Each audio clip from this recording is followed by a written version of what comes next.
Om Sahana Vavatu Sahanau Bhunaktu Sahaviryam Karavavahai Tejasvinavadhitamastu ma vidvishavahai. Om Shanti Shanti Shanti. Om Akhanda Mandalakaram Vyaptam Yena Characharam Tatpadam Darshitam Yena Tasmai Shri Gurave Namaha.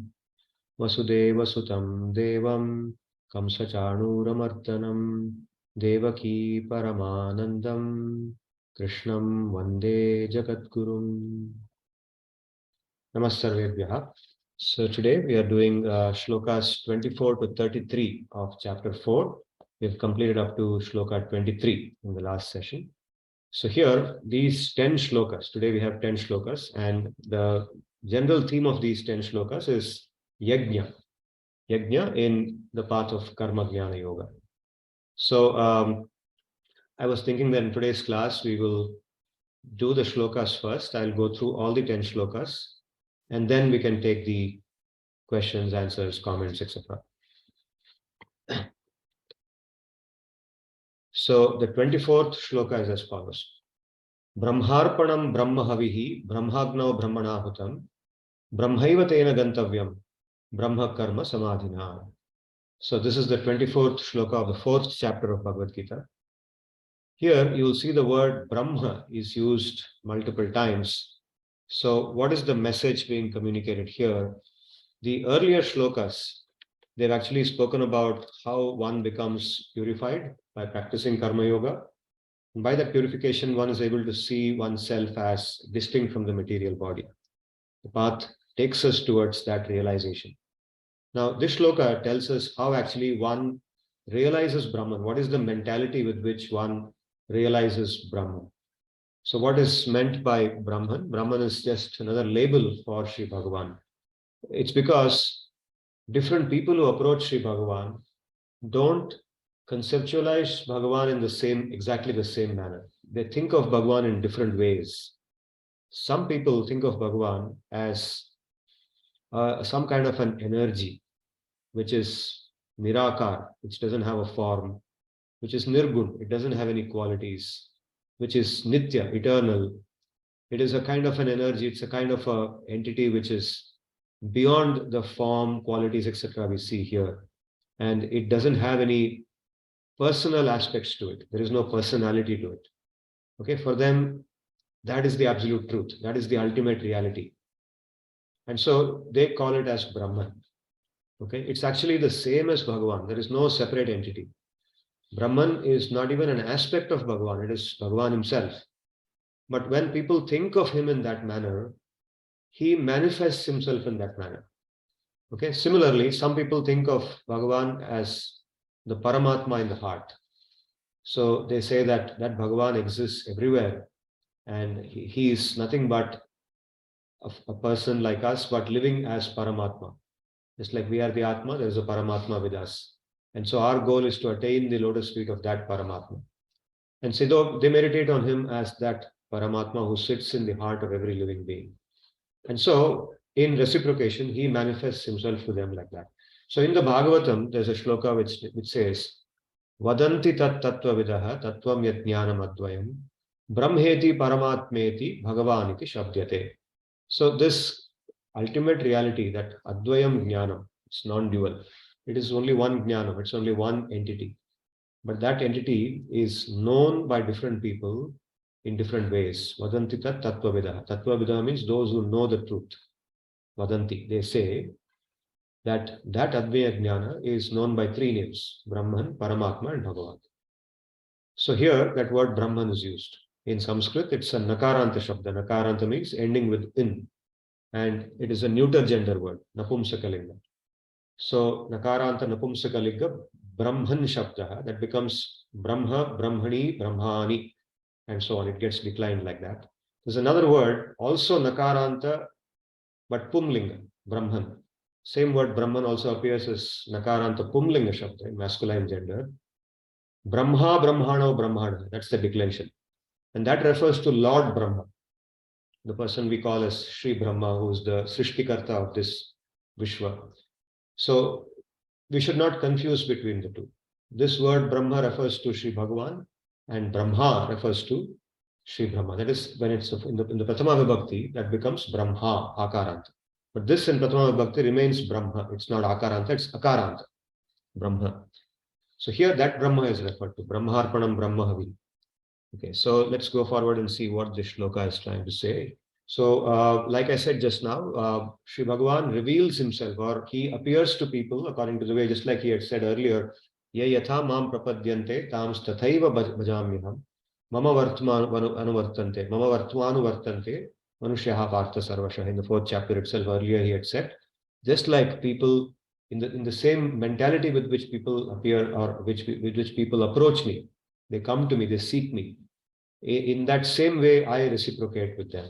If they think of me as that impersonal Brahman without any qualities, without any form, then they will realize me like that.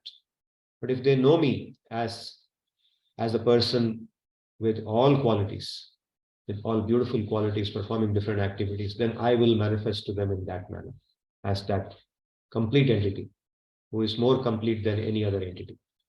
Okay. So what is this particular shloka trying to tell us? Now, earlier shloka, the immediately previous shloka, the 23rd shloka of the 4th chapter had said, Yajnaya acharatah karma samagram praviliyate. So a person, when he is sufficiently progressed in the path of karma yoga, jnana yoga, his jnana is very mature, then yajnaya acharatah, all the activity he does is for yajna, and in the mentality of yajna. Karma and yajna very closely related. Karma is done as yajna, as worship, right? So samagram praviliyate, in that mentality when he does, then the karma completely dissolves. So what is meant by saying karma completely dissolves? As we said last time, first of all, the hankering for the fruits is completely gone, and therefore the punya and papa, the reaction which comes for it, is also not present. That's what is meant by saying karma completely dissolves. Samagram praviliyate. So having said that in the previous shloka, this shloka is now talking about how to think of all karma as that Brahma, as Bhagavan, as a form of Bhagavan, which is known as Brahma. So here, this particular shloka uses the metaphor of a homa, because the fire sacrifice, or the homa, was a predominant activity. It's a predominant activity in the Vedic system. In the Vedic system, the whole cycle of all activities, the different karma that all the 4 varnas perform, we are meant to offer ahuti to the devas, right? And it happens through the fire sacrifice. So Indraya Swaha, Varunaya Swaha, Agnaye Swaha, Rudraya Swaha. So offering is done to the different devas in the fire, through the fire, by chanting the appropriate mantras in a proper sequence, with proper ucharan, not arbitrarily, with proper ucharan, with training, that requires training. So that homa metaphor is used to explain how, when you think of all karma as offering to some supreme deity, Brahma, then you attain that Brahma. Okay, it's as simple as that. So it's a metaphoric, representation. So Brahma karma samadhi, one who sees all the aspects of karma as Brahman. You can see this phrase here, Brahma karma samadhina. It's by a person who sees all his karma as Brahma, whose mind is in samadhi. In that state of samadhi, all the karma that he does, he thinks of it as that Brahma. So how does he think of it like that? He thinks that whatever, is the instrument through which I am doing that karma. Okay. Now, in the case of the homa, the instrument being used is the ladle. With the ladle, you pick up the ghee and you offer the ghee in the fire. So the instrument for different other karma that we do will be something or the other, right?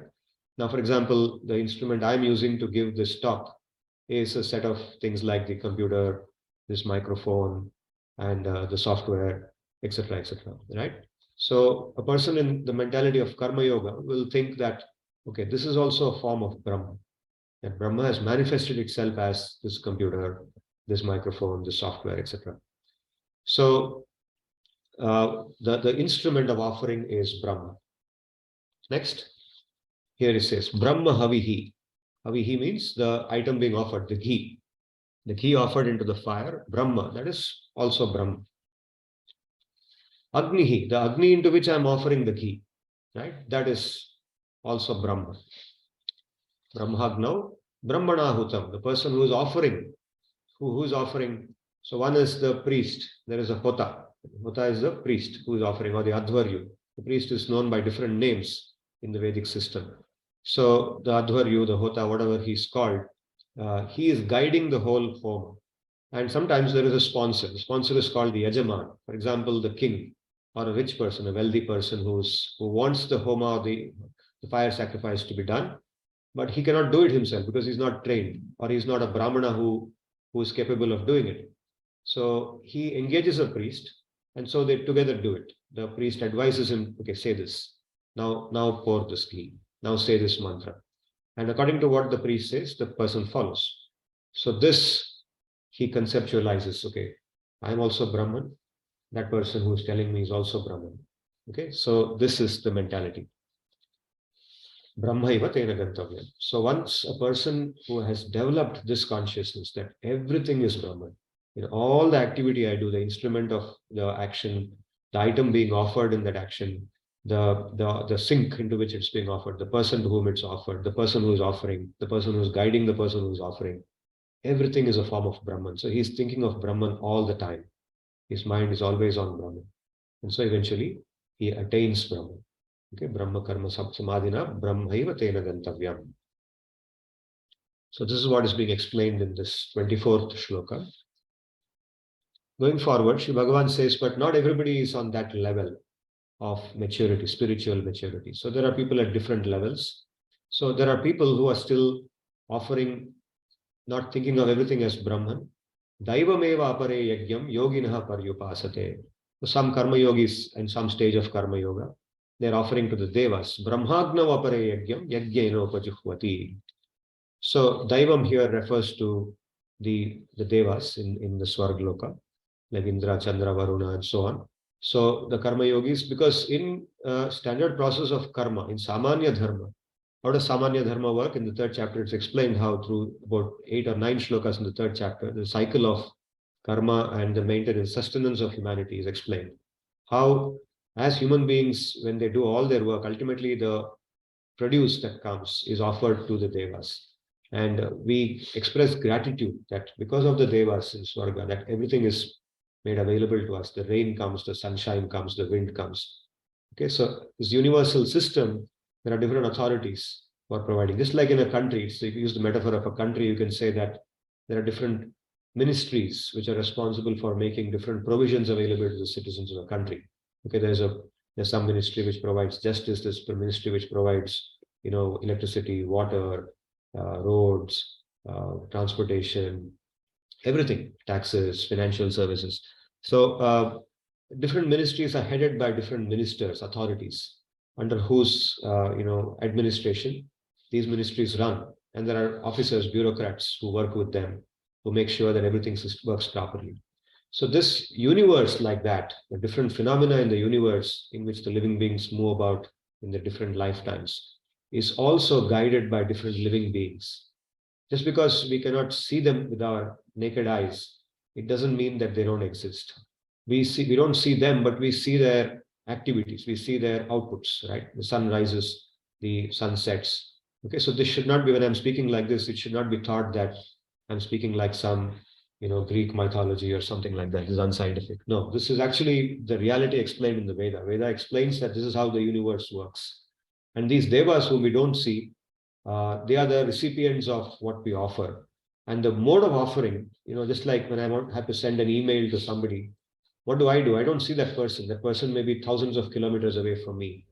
But by interacting with this system here, and by typing in and using this keyboard and interacting with that keyboard, through the use of some physical principles, the message I want to send, is offered to this computer, and the computer ensures through other allied devices that the message reaches that person, maybe almost instantly.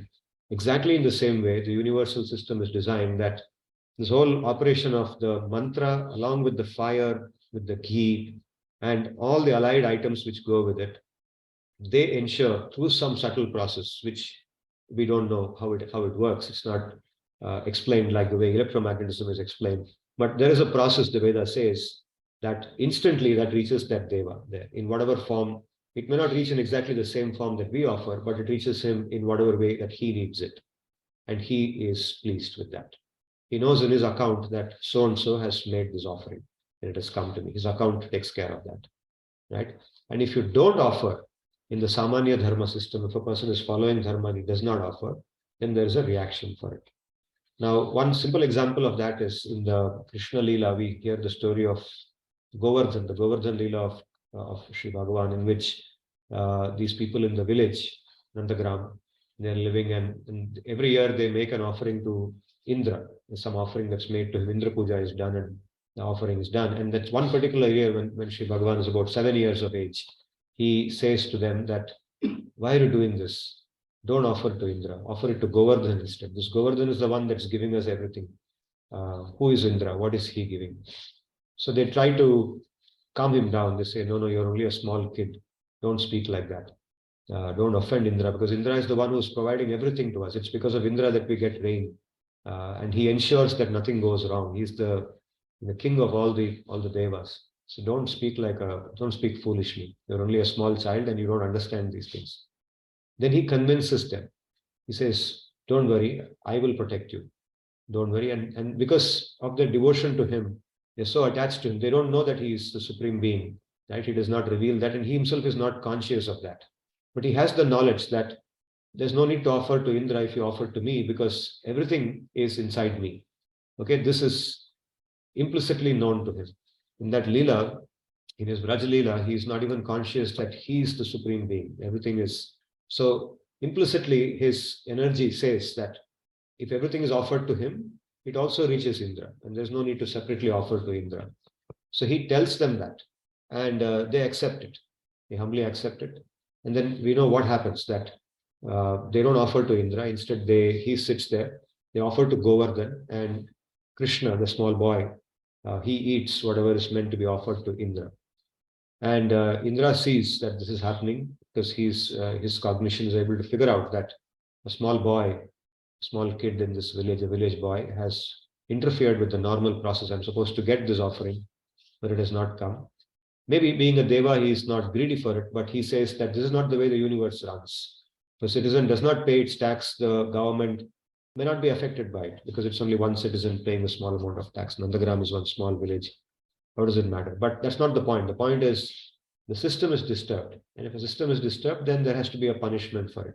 Person who doesn't pay tax has to be warned, and he has to be given a penalty to pay some extra fine on top of the regular tax. So Indra says, I will teach these people a lesson. The punishment for them is I will flood them. So he brings his most powerful clouds and he says, you completely drown that village and let them know what happens if they don't follow the normal universal process of offering yajna to the devas. So he does that, and Sri Krishna responds. He tells his people, don't worry, I will take care of you. So he just lifts. The Bhagavatam describes how he does it. It says that just like a small child, and when it's playing in the garden, it finds a mushroom. He just plucks that mushroom so easily. So he plucked the Govardhan hill like that with the little finger of his left hand, not even the right hand, not even with the middle finger of the right hand. Right? I'm saying middle finger because it's the strongest finger, but the little finger of the left hand. So he picks up that Govardhan hill, and he stands at a place where he says, now all of you come under this, and don't worry, this will not fall. He explicitly says that. If you think I'm a small boy and this will fall from my hand, don't worry, it will not fall. Just come and stand here. So they are completely amazed by how this is happening. They're not able to believe it. But nevertheless, it's raining torrents and it's flooding all over. So they go inside, they stand under the Govardhan hill, and 7 days and nights pass, and Indra is doing his best to flood them and to teach them a lesson. But at the end of 7 days, he realizes that he has made a mistake, and that this boy is not an ordinary village boy. Okay, so that's the Govardhan Leela, and even today it's celebrated in the month of Kartik. So the point I told the Govardhan Leela was just to show how this is a very dominant system. It's like a system of paying taxes and acknowledging with gratitude where our different provisions come from. Okay, just like we pay taxes as good citizens. So here, the Karma Yoga process for some people involves just offering to the devas and saying, I don't want the punya. Karma Yoga is done with detachment from the fruits of the results which come. So normal Samanya Dharma, people offer thinking that when I offer to the devas, devas will be happy and I will get something, my punya, and eventually I'll be born in Swargaloka one day. I will work with them. I'll also be a deva like them. But in Karma Yoga, you don't want to become a deva. You just want mukti. So you're thinking that I want Chitta Shuddhi. I'll do my karma perfectly. I'll offer to the devas purely. Okay, that's what is the first line. Now the second line, Brahmagno apare yagyam, yagyena upajuhvati.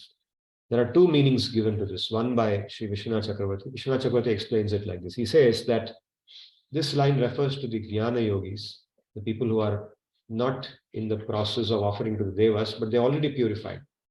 And they are now contemplating on themselves as what is called as the Tvam Padartha in Vedanta language. Tvam Padartha refers to the Jivatma, and Tat Padartha refers to the Paramatma. And they are offering themselves. They are the ghee. The metaphor of ghee is used for themselves. They are offering themselves to that Tat Padartha in the fire of the self. The self, the Tat Padartha, the Paramatma is the fire into which the self is offered as the ghee. And how is it offered? What is the instrument of offering? The instrument of offering is the pranava, the Om, chanting of the Om. So as they chant that Om mantra, okay, go deep into that contemplation on Om. Om. So as they draw that Om, they are contemplating in their mind themselves being offered to that Padartha, that Brahma, that Paramatma. So I belong to that Paramatma. I belong to that Brahma. I am that Brahma. Aham Brahmasmi. So that contemplation is done again and again as they chant. Okay, so this is the yajna that they perform. And this is a more advanced path than the advanced stage than the people who are making offerings to the devas. So this is Sri Vishwanath Chakravarti's explanation. And Sri Baladev Vidyabhushana gives a slightly different explanation. He says that this second line just refers to what the previous shloka was saying, where it's a metaphor for all karma being thought of as Brahma. Everything, every aspect of karma and the karma itself is thought of as Brahma, and then they merge into Brahman, they attain Brahman at the end of this whole process. In the next shloka, Shrotrādīn indriyānyanye sanyamagnishu juhvati, Shabdādīn vishayānyanye indriyagnishu juhvati. So another aspect of this process, some people, they focus on withdrawing their senses from the respective objects. Okay, so this refers to a certain stage of advancement, a fairly mature stage of advancement in which people are focusing on their withdrawal. It's like in the third chapter, there is a shloka which talks about, they use the metaphor of a tortoise, a sthita prajna. Who is a sthita prajna? So it says that one who has withdrawn all his senses from their sense objects, from their objects, and he is fully content with it. He does not need to indulge them. He does not hanker to indulge his senses in their objects in any way. Without that also, he is fully content. He's withdrawn himself, right? So, yada samharate chayam. This is a shloka from the second chapter. Yada samharate chayam, kurmonganiva sarvashaha, indriyani indriyathebhyaha, tasya prajna pratishtita. So, one whose prajna or consciousness is pratishtita, means it is fully established in samadhi, samadhistha. He's become a sthita prajna or a samadhistha. Such a person is like this. Shrotradini indriyanyanye sanyamagnishu juhvati. So that sanyama, that control, that restraint is compared to a fire. Sanyamagnishu means in those fires of restraint. It's like a fire, it's burning. It burns, right? Restraining yourself when your mind is hankering for something very badly. Let's say you want to eat some very nice food and you've been thinking about that food. And for some reason, you're denied that food. It's a burning sensation, you're burning. Similarly, you wanted to watch a movie and you've been planning to watch that movie, you're thinking so much about that movie, and for some reason, you're not allowed to watch that movie. Again, the burning. So this idea is that in general, restraining is actually burning. It's compared to burning in a fire. And that they practice. They practice that restraint consciously. And as they practice that by offering their senses into that fire, saying that, no, I don't want that. Restraint is what I want. their control develops. They become more and more peaceful, more and more calm. Of course, this is a guided process. It's not arbitrary. It's a guided process under the guidance of a guru. It is done. So this is one level of maturity, but not people who are not at that level of maturity. Shabdadin Vishayan Yanyaha Indriyagnisha Juhmati. The second half talks about people, okay, we have not yet reached that level of maturity where we can completely restrain our senses from their objects, and therefore they engage their senses in the objects in a regulated manner. Okay, they will say that, okay, I will eat only this much quantity. For example, I will have 3 idlis in the morning. So earlier, let's say before they started the path of yoga, they might have not had any limit. They just eat as much as they feel like. Then in between, after 2 hours, somebody brings a big chocolate. Okay, I'll have a chocolate. After some time, somebody calls it pizza aa gaya. Usko placement ho gaya, pizza aa gaya. Have a pizza also. So it's random. There's no control. But now you're on the path of yoga. So consciously, okay, in the morning, I'll have only 3 idlis. Then I'll give at least 5 hours gap. And then I'll have so much of rice. I'll have 2 chapatis. I'll have 1 dal and this much sabji. And today, when they give a sweet in the lunch, I will not have the sweet because I've decided to have the sweet only 2 times a week. Once on Wednesday, once on Sunday. Okay, regulation. You have a process of regulation where you say that I will now regulate my tongue. The tongue is considered one of the most powerful senses because if the tongue is satisfied, the mind becomes very satisfied. If the tongue is dissatisfied, the mind can be very disturbed. So I give the example of regulating the tongue. Similarly, all the other senses. So for each of the senses, apply some discipline, regulation. So you allow the sense to indulge in the object, because if you simply don't indulge in the sense object, then it becomes very difficult. The mind is unable to cope with that. And the body also cannot take it. Therefore, you allow, but you allow in a regulated manner. So the second line is a person who is at that level, and Indriya is the Agni. The senses are the Agni into which the object is offered. Right? So the Homa metaphor is used as we go forward. The 27th shloka. Sarvani Indriya Karmani, Prana Karmani Chapare, Atma Sanyama Yogagno, Juhvati Jnana Dipite.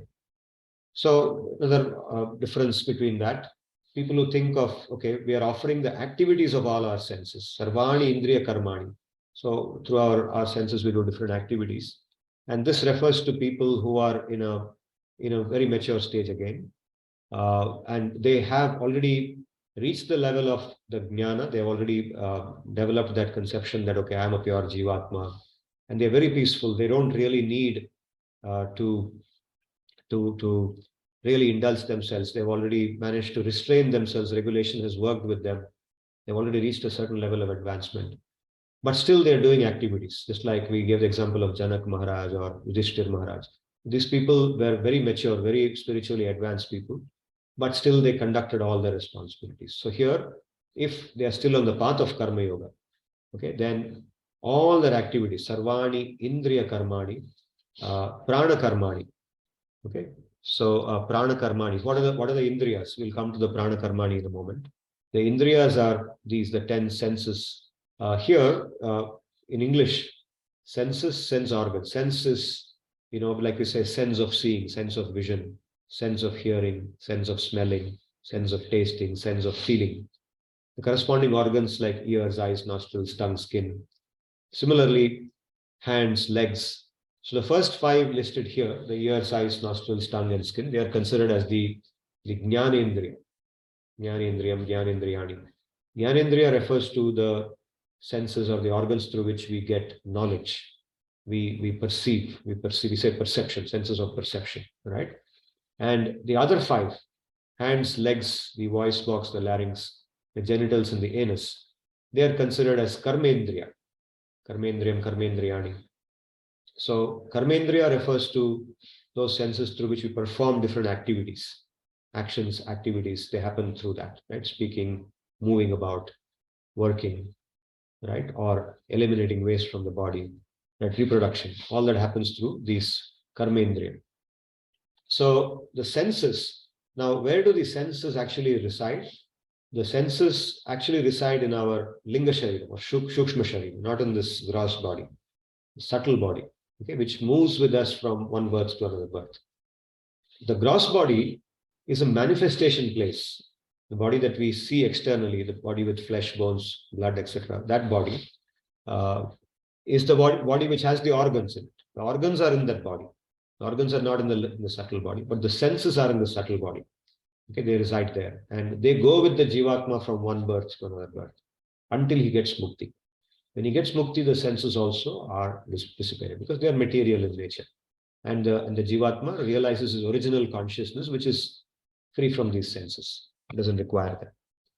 Okay, now here this Indriya Karmani refers to the activities of all these 10 senses.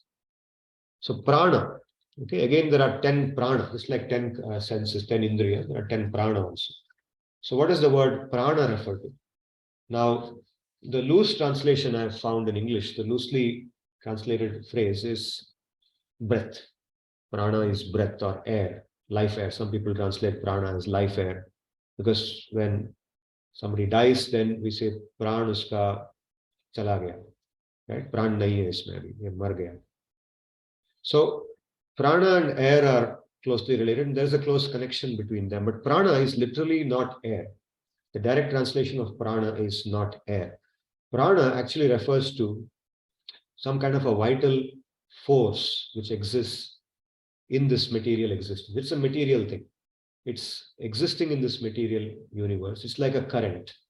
It's something like in physics, we talk about electromagnetic waves, right?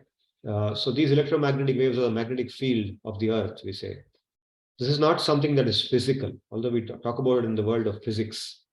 It is something that's invisible. It's something that we can feel or we can detect with instruments, which we can harness, we can utilize, but we can't see it, we can't touch it, right? Directly, we can't touch the magnetic field. We can feel it through something else, through a device.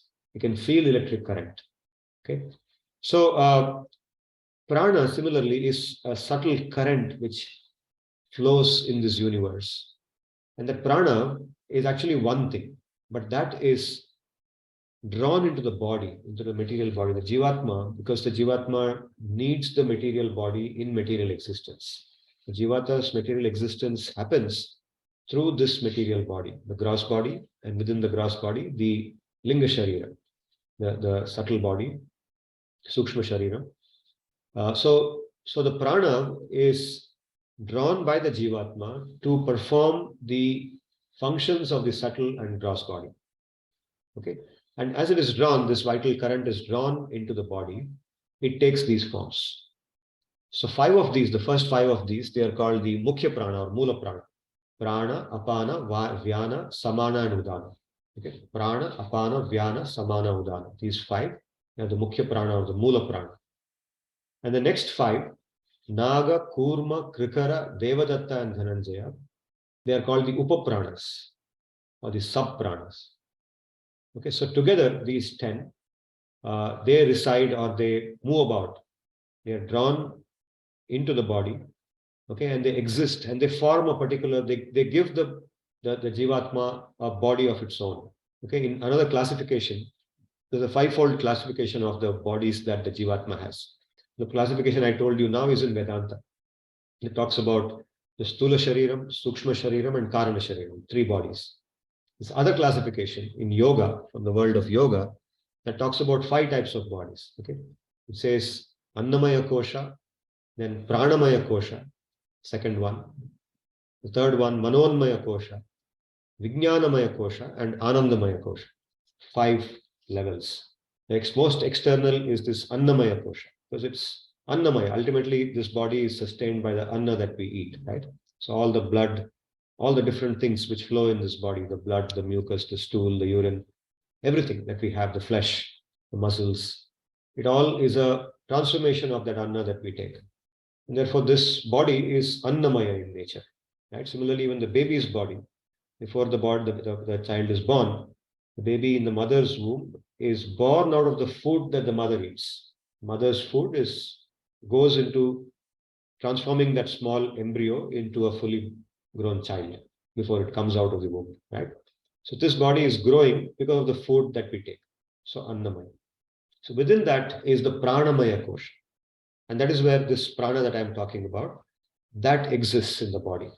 And that covering, that subtle covering, is called the Pranamaya Kosha. And within that is the Manonmaya Kosha, then the Vijnanamaya Kosha, intellectual body, and then the Anandamaya Kosha, and then the Atma. The Atma is more subtle than all these five bodies. And the Atma is not material in nature. So now I won't go into, because this can be a whole lecture by itself, explaining how these five, because this comes from the world of yoga. And this, for example, these 10 pranas, these 10 manifestations of prana, you can say. The first one is called prana itself, but all the 10 together are called manifestations of prana, the different ways in which prana manifests in the body. Now, these 10 are elaborately explained in the texts of yoga. One of the texts of yoga is called Gheranda Samhita. And there are several shlokas in the Gheranda Samhita which explain these 10. So in some future class, I will try to elaborate more on these 10, and we'll see what we can learn from there. Now, these people being referred to here, what is being explained is that the activities of these pranas, they are trying to control, they try to get a mastery on the movement of the prana in the body. And it is said that by mastering the movement of the prana in the body, the person attains perfect health and perfect concentration. So ultimate goal is to be able to, completely meditate on that supreme being and attain that supreme being. So doing this exercise helps in that process. So why is it done? Atma Sanyama Yoga now. That Atma Sanyama, control of the self, complete mastery over the self, and that is considered as Agni. That yoga is considered as a fire. It's a challenging thing, right? It burns somebody. So that's the Agni. And that is Jnana Dipita. This word Jnana Dipita indicates that person who's doing this already has that Jnana, has reached a mature stage of Jnana. It is lit. Jnana Dipita means lit by knowledge. It's lit by that spiritual realization. Dravya yajnaha tapo yajnaha yoga yajnas tatha pare swadhyaya jnana yajnascha yataya samshita vrata. So he lists many other forms by which people practice yajna. Dravya yajna means the mentality there is that giving in charity, all items like rice, clothes, gifts to others who are needy, saying that this doesn't belong to me, I'm not a part of this material world, everything is for others. I want to live as simple as possible, donating to others. Tapoyagya, people who perform very painstaking austerities and saying that I don't want the fruit of their austerity, and performing the austerity for my purification, like the Chandrayana Vrata. There are very, very, very painful, very tough, challenging austerities that are described in the Veda, which are done by people to attain specific karma, kamya karma, in kamya karma. But here, that same kamya karma may be done without the mentality of that karma, by saying that I'll perform that austerity, but I don't want that fruit. And that purifies the person. I can be happy performing the austerity as a part of the process, but only for the sake of purification. Yoga Yajna, performance of Ashtanga Yoga. So here, this word Yoga Yajna again is described in two ways.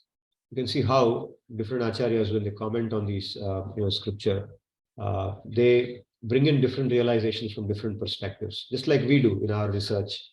We bring in different perspectives to the same thing. So here they've also brought in different perspectives. Yoga Yajna, Sri Vishnu Chakravarti interprets as referring to Ashtanga Yoga, the process of Ashtanga Yoga, the eightfold path of yoga, whereas Sri Baladev Vidyabhushana says that it actually refers to the yajna of doing Tirtha Yatra. Okay, so Tirtha Yatra actually is not just like today it is. If you go to YouTube and see, you'll see a lot of Tirtha Yatra videos. They are all just, you enjoy watching them. They are nice.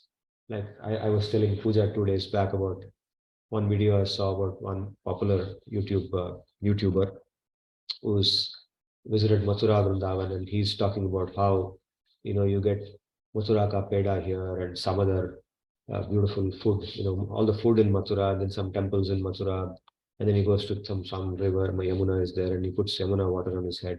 All nice to watch, acha lagta hai dekhne mein. But that's not Tirtha Yatra as referred to here. Tirtha Yatra is a tapas. It's done in a very disciplined manner. There's so many different vratas you have to follow to do a Tirtha Yatra, fasting and chanting of mantras, doing japa in a particular manner. And if you, before going into a temple, you do some certain types of, Sashtanga Namaskar, and so many things are involved in it. So it is tapasya. Tirtha Yatra as tapasya is what is being referred to as yoga yajna in Sri Baladeva's explanation. Swadhyaya Jnana Yajna. This is another yajna where the focus of the yajna is offering one's mind to Shastra, study of Shastra. There are people who study for, just like we see here IIT preparation. If you read some of the newspaper reports which come after the IIT results come every year, the toppers were interviewed. How did you prepare? I was studying 14 hours a day. Another person says, no, I was studying only 8 hours a day, but I was combining my studying with something else. I used to play tennis with my sister. So Swadhyaya Yajna is when your dominant part of your life or your whole activity is only to study, memorize, and contemplate on the meanings of the Shastra. Okay, so that is Swadhyaya Yajna. And Swadhyaya is a major part of our system, knowledge system. It's considered that majority of our learning, a good amount of our learning happens by self-study. We study on our own and we complement that by listening to some teacher, who's qualified teacher, who teaches us the meanings as they have understood it. Okay.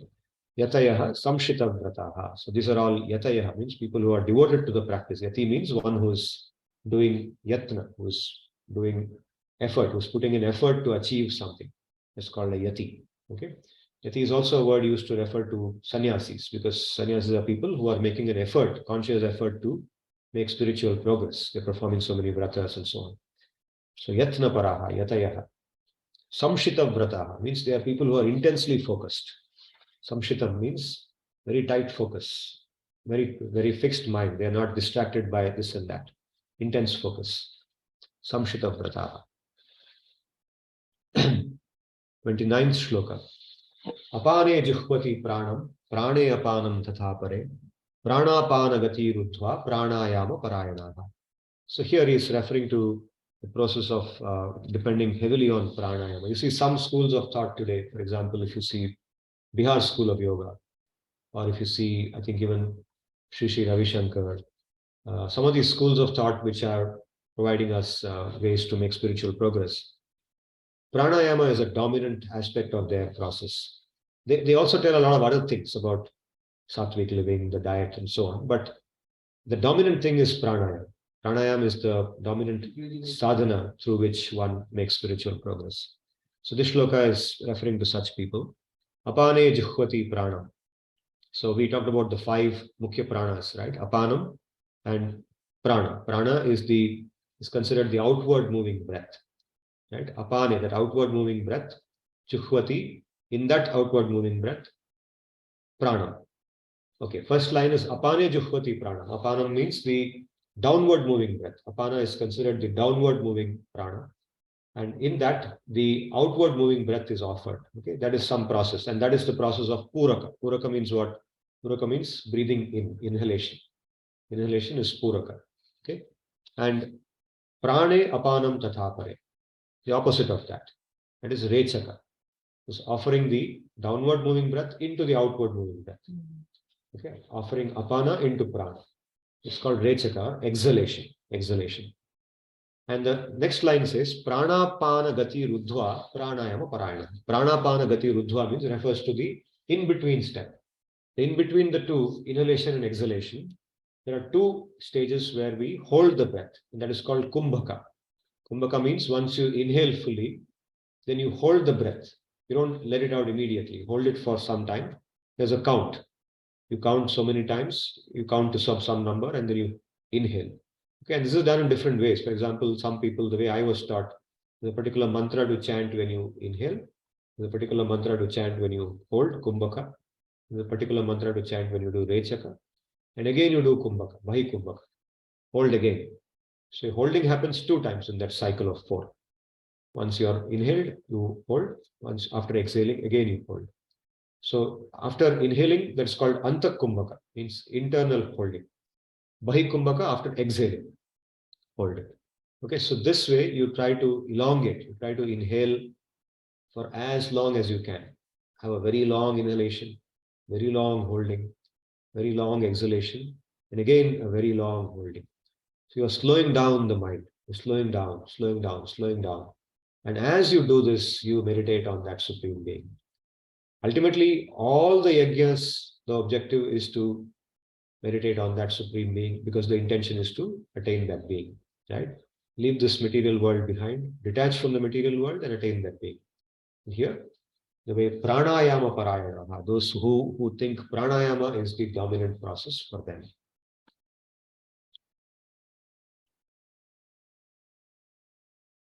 Apare niyataharaha pranan praneshu juhvati sarvepyete yajnavido yajnakshapita kalmashaha. So here the first line is referring to one more type of people. What do?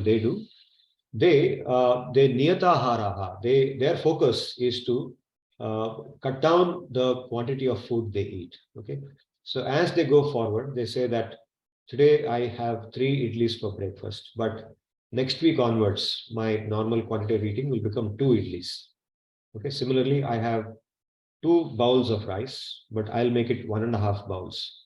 I'll reduce the quantity of sabji I eat. So slowly, as they go forward, they will continue to cut down the eating, both in terms of quantity, also in terms of number of times they eat, in terms of the number of days on which they do vrata or fasting.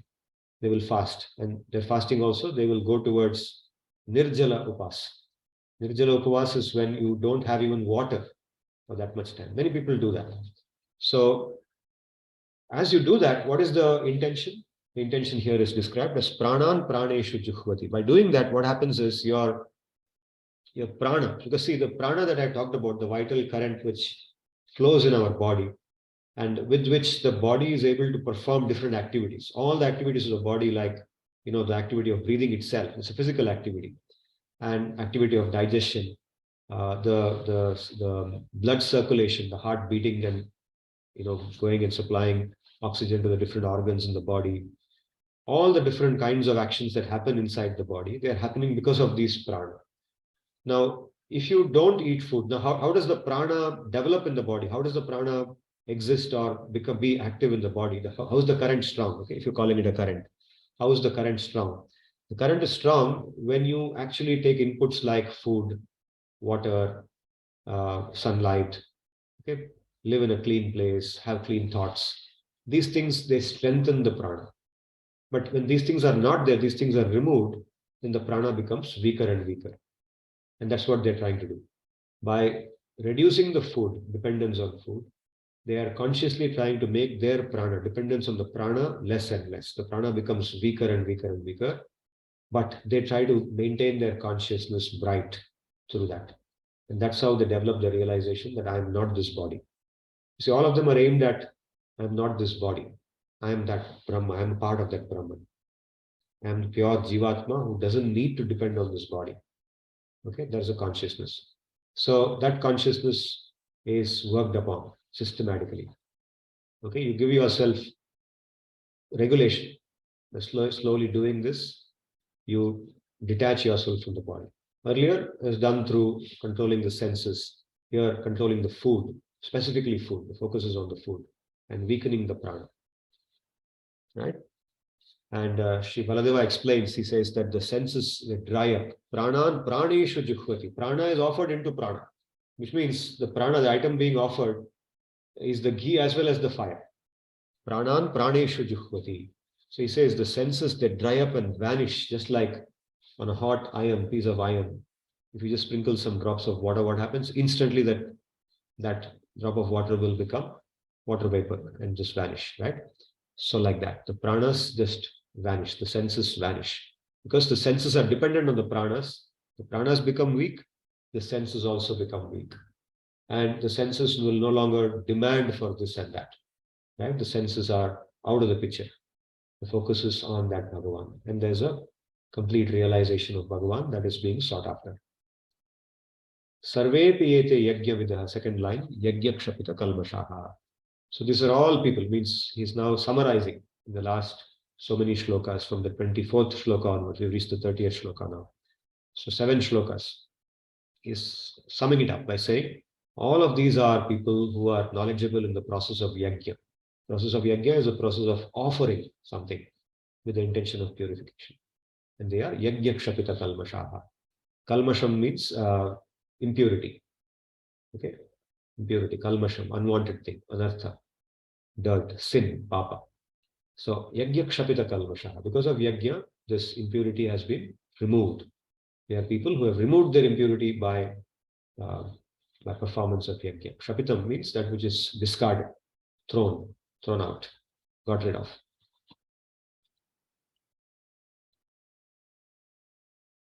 Yajna shishtamrita bhujaha. Now he is telling, okay, what is the outcome of all of this? Yajna shishtamrita bhujao yanti brahma sanatanam. Nayam lokostya yajnasya kuto anyas purusottama. Says yajna shishtamrita bhuja. He is referring in the very first line to two types of people.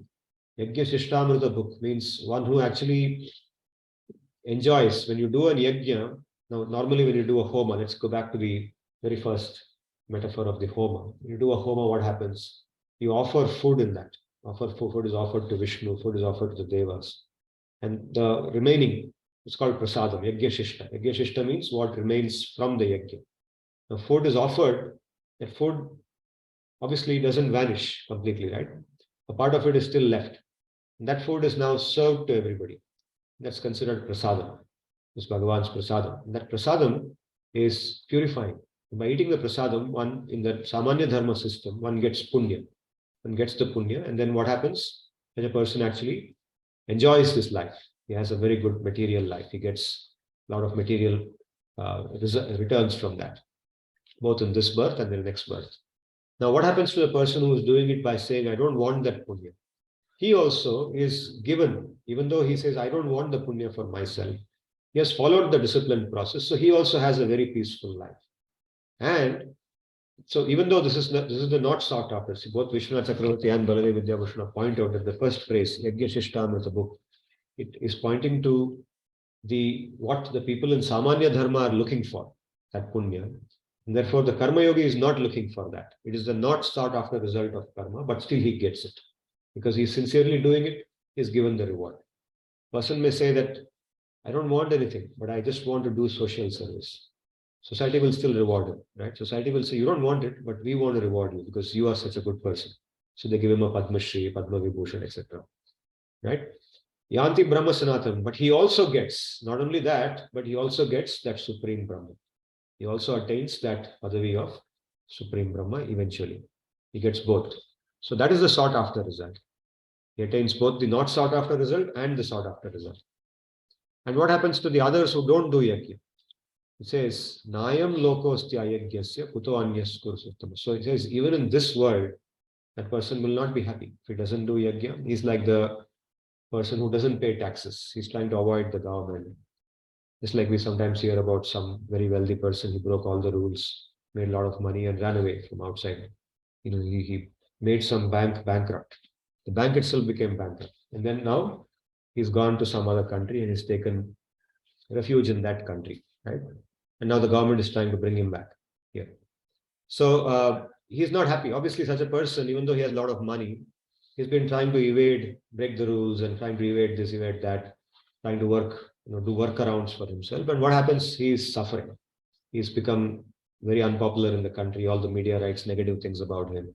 If he comes to the country, he will land up in the jail. He's trying to figure out how not to come here. He's protecting himself. So will such a person be happy in the mind? Obviously not be happy. So what to speak of being happy in this world? Kuto anya kurusattama. What to speak of the next world? Even in this world, he is not happy. So there is a question of being happy in the next world. So this is called kaimutya nyaya. Means even this he will not get. What to speak of the next thing? He is not eligible for that, obviously. Evam bahuvida yajna vitataha brahmano mukhe karmajan viddhitan sarvan evam gyatva vimokshase. So vitataha brahmano mukhe means all these yajnas are actually through the mouth of the Veda. Brahmana here, Brahma refers to the Veda. One of the meanings of the word Brahma, that same Brahma, is also the Veda. Because the Veda is meant to be a form of Bhagavan. It's understood to be a form of Bhagavan. So through the mouth of the Veda, the Veda is the mouth through which Sri Bhagavan has spread this system of yajna in society for the purpose of realization. And here he points out in the second line, Karmajan Viddhitan Sarvan. All this is born, this is based on the platform of karma. So one should continue to perform one's prescribed duty, and building on that, one does all these things. One does not give up one's prescribed duty and then start doing these things. That is a very advanced stage. But doing one's prescribed duty, one does whatever yajna is prescribed here, including the pranayama, all those things. Evam gyatva vimokshase. Knowing this properly, understanding this and following this properly, you will get mukti, vimokshase. Shreyan, so this is the last shloka, where Sri Bhagavan ties up the whole discussion on yajna. And after this shloka, from the next shloka, he will go into something else. So he says, Shreyan dravyamayat yajnat jnana yajna parantapa. Sarvam karmakhilam partha jnane parisamapyate. So this goes back to our point that this path that we are talking about, karma jnana yoga, actually is the one path. It is called by two names, karma yoga and jnana yoga, but it is only one path. And in the path, the first part of the path focusing on one's prescribed duties, karma. That karma predominates, and in the later part, jnana predominates. Right. So Shreyan Dravyamayat Yajnat Jnana Yajna Parantapa refers to that in Karma Yoga broadly two forms, Dravyamaya Yajna and Jnanamaya Yajna. And in the early stage of the same path, Dravyamaya Yajna, where it involves offering physical things. So one place, Dravya Yajna was told. Dravya Yajna specifically meant offering articles like rice or clothes and things which other people need to them. So they are happy, giving away what you have for the benefit of others. Okay, doing charity in very very conscious, mindful manner. Okay. So here, this refers to Dravya, includes physical activities, where it's not merely contemplation on the Supreme, because you have not yet reached that stage. So you do all kinds of physical processes, including pranayama, the process of pranayama, where physical activity is involved. And this is Dravyamaya Yajna. Later on, once one has sufficiently purified their consciousness, one can sit like this for hours together, days on end. One can sit like this without eating food, without anything. Okay. So you hear the story of Dhruva. I'll come to that story maybe in a future class. You'll see that as he progresses from the early stage to a later stage, at some point he stops eating also completely, and he's just sitting there. His mind is fully fixed on that Paramatma, that Vishnu. He's gone there to look for Vishnu because his mother told him that only Vishnu can give you this kingdom, nobody else can give. So the Bhagavatam describes 6 months through which he went through this process, 6 months process. Okay, he attained it in 6 months, which yogis may take several lifetimes. But Dhruva was so determined, and he was the son of, he's a grandson of Swayambhuva Manu. So he's a very, very, very, already very, advanced Atma. He's not just a normal Atma like us. So in 6 months, he reaches that point where he can just think of Vishnu all the time, sitting just like this. Everything has stopped, including his breathing. Okay, he's not even conscious of his breath. He's just thinking, everything is fixed on that Vishnu. And all of a sudden, he finds his meditation breaking. Suddenly, that Vishnu goes away from his mind. So he gets disturbed and he opens his eyes, and Vishnu is standing there in front of him. And then he's stunned completely because he can't believe that anybody can be so beautiful, so much beauty possible. Okay, so this is the Dhruva story, and in one of the sessions in the future, I'll go through that story in detail. It's a very beautiful story. And incidentally, the Dhruva story ends in Dhruva saying that I was looking for, pieces of glass, but I found diamond, the most beautiful diamond. And all his desire for the kingdom is gone. He's completely purified. Okay, he came with kama in his mind. The desire for the kingdom is calm, right? He wants power. His ego has driven him there, but now there is no ego. He is completely purified, and he just wants bhakti. He wants to do seva to Bhagavan. So here it refers to Jnana Yajna. Jnana Yajna is one who is in that stage when one can completely stop all Dravyamaya activity and completely focus on Jnana. It's not based on Nitya Naimitika. One is free from one's Nitya Naimitika karma. And so Sri Bhagavan sums, that is the purpose, he says. So I'm telling you to do your prescribed duty now because you are not qualified. You are a warrior. You are saying you want to leave this battlefield and you want to go and meditate. You live like a bhikshu. You're a Kshatriya, but you want to live like a sannyasi, a Brahmana sannyasi. You are not qualified for that. You are to do your duty. So he says, do your duty now, but also know that eventually by doing your duty in this manner, in the mentality of yoga, what will happen? You will reach a stage when you are no longer obliged to do it. Sarvam karma khilam partha jnane parisamapyate. Everything, the ultimate goal is jnana, is that spiritual realization, which will give you mukti. Okay? He says this. And therefore, naturally, the second stage of jnana is superior to the earlier stage. That's why Shreyan Dravyamayat Yagyat Jnana Yajna. So here, even though Sri Bhagavan stops with this discussion on Yajna, I want to point out that in the 10th chapter, Bhagavan himself says, he says, Yajnanam Japa Yajñosmi. Okay, so because we are now in the Kali Yuga. Let's come back to where we are. Okay, in this whole thing, we've talked about, very advanced stuff like karma yoga, controlling the mind, controlling the senses, this, that. Now, how do we go about doing all this? The point is, in the Kali Yuga, most of this is very difficult to perform for most people. It even takes something like what, let's say, Bihar School of Yoga is doing. They're doing very good work, and they have sannyasis like Swami Niranjanananda is a very elevated person. Okay, so he's a disciple of Swami Satyananda Saraswati, and the story goes that at the age of 4 years, he was put in the ashram. His parents, I think, admitted him into the ashram at the age of 4, and he was groomed by Satyananda Saraswati to become a sannyasi right from that child at the age of 4 years. Can you believe that? And today, if you see him talking, he is so mature. He's very mature now, but maybe he's around 40 or 45 or 50 years. I don't know exactly his age, but you can see how he speaks. He's so learned, so advanced. And he is practicing that path, which is Ashtanga Yoga. Okay? Where pranayama is a dominant component, and the other process of yoga, all the 8 steps of yoga. And he's published books also. He's published very nice books.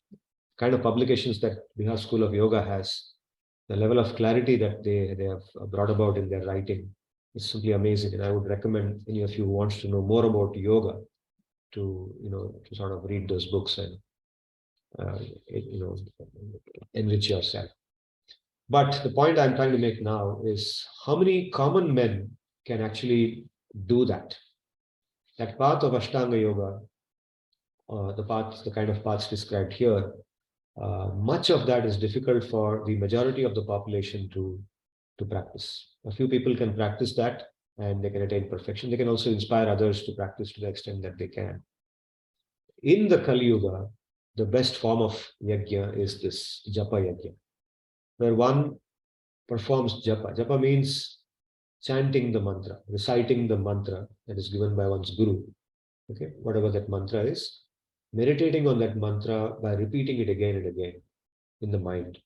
Perfection of japa is when it is done in the mind in a confidential manner, not in a public manner, but in a confidential manner when one is alone, when one is very peaceful, very, very quiet. Just repeating that mantra and hearing that mantra. Just hearing that mantra, hearing the sound of that mantra. So you can hear the sound by reciting it externally, or you can hear the sound by just reciting it internally, internal sound. In the mind, when you say something again and again, then you can hear that. You cut off from all the other sounds outside. Even if somebody is playing some, say, Bollywood music in the next room, it will not disturb you if you have managed to sufficiently absorb yourself into that mantra. Believe me, you can try it and see. Right? This is called Japa Yajna. And Sri Bhagavan says in the 10th chapter that among all the forms of Yajna that you can do, I am Japa Yajna, Asmi, I am. And this is the language of the 10th chapter. In the 10th chapter of Bhagavad-gita, Sri Bhagavan is describing his vibhutis, the different opulences that he has. For example, he says, Maharshinam Bhrigurasmi, right? Vedanam Samavedosmi, among the Vedas I am Samaveda, right? Prahaladas Chasmi Daityanam, among the Daityas I am Prahalada. So he picks up the best in every category. And he says, if you want to think of me, then think of me as the best in that category. Then you will know me, if you want to know me that way. There are different ways of knowing Bhagavan. And one of the ways of knowing Bhagavan is to remind yourself of the best in everything and say, that is a manifestation of Bhagavan. Bhagavan is like that. In cricket, Sachin Tendulkar. What a masterpiece that he played.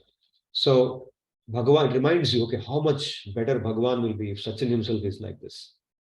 You follow? In movies, Amitabh Bachchan, oh, what acting here. So, Sri Bhagavan, you think of him when you think of the best in that class. Yajnanam japa yajyosmi. Among the different forms of yajna, I am japa yajna, he says. And Sri Baladeva gives one reason also why he says is one of the reasons why japa yajna probably is considered the best is tasya ahimsatmakatvena utkrishtatvat. It's the yajna in which there is absolutely no himsa.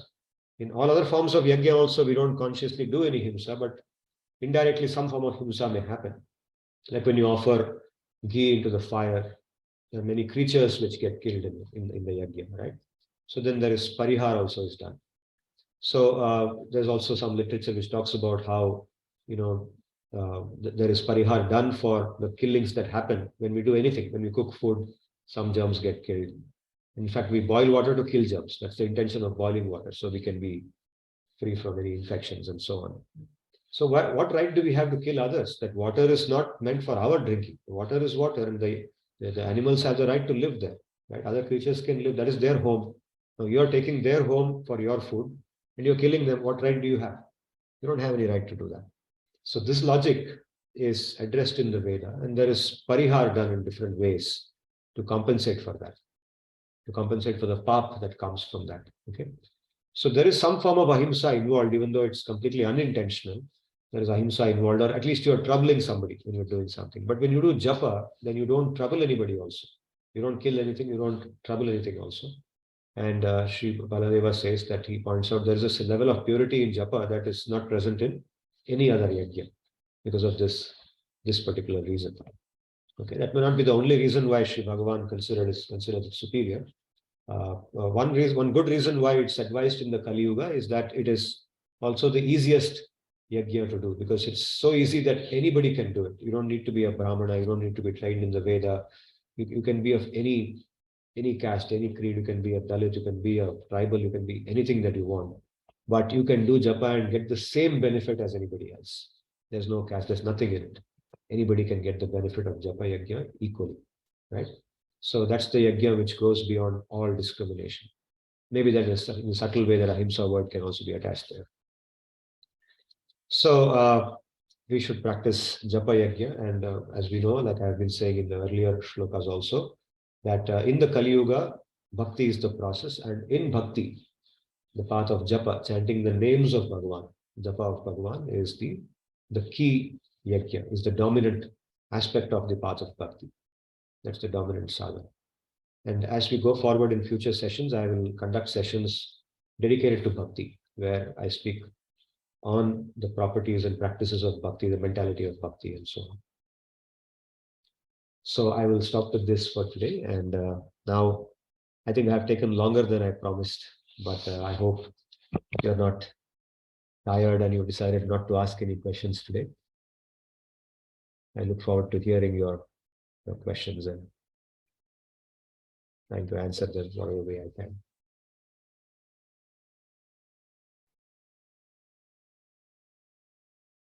Om Shanno Mitrasham Varunaha Shanno Bhavatvaryama Shanna Indro Brihaspatihi Shanno Vishnurrukramaha Namo Brahmane Namaste Vayo Tvameva Pratyaksham Brahmasi Tvameva Pratyaksham Brahmavadisham Kritamavadisham Satyamavadisham Tanmamavit Tadvaktaramavit Avin Mam Avin Vaktaram. Om Shanti Shanti Shanti. Harihi Om Tat Sat. Dhanyavadaha. Punarmilamaha.